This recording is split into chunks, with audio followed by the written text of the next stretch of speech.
Yeah.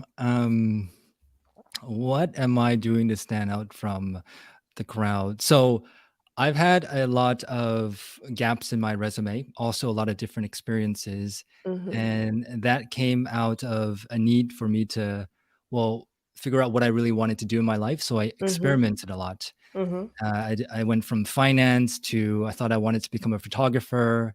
Then I thought I wanted to do marketing. So I did a digital marketing boot camp.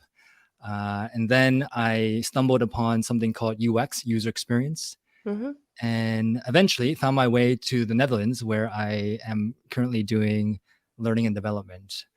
Um, but I found that a lot of that confusion of experimenting with this and this actually gives me an advantage because I, especially now working in HR, can understand and empathize with many different parts of the business, Mhm. whether it's finance or working with product engineering or working with marketing. I have this lens where I can actually understand where they're coming from, and that actually helps me do my job. I can understand the business as well and connect business and HR.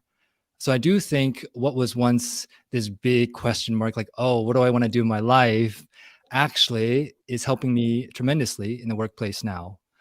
Um, so that's one thing. But there's so many other things, but I will highlight that. You just hit a nail on so many things. I have so many questions, but I wanna address something because like you, many other talented people have gaps, or sometimes they have, bigger breaks, or they take a parent break, right? And the way that LinkedIn approaches that, LinkedIn has a very smart tool where you can redefine your gaps.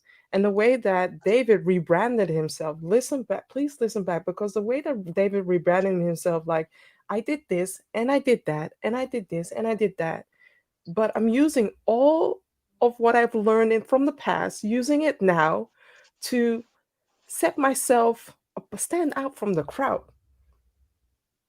Better yet, he used a word that I love, empathize with somebody else.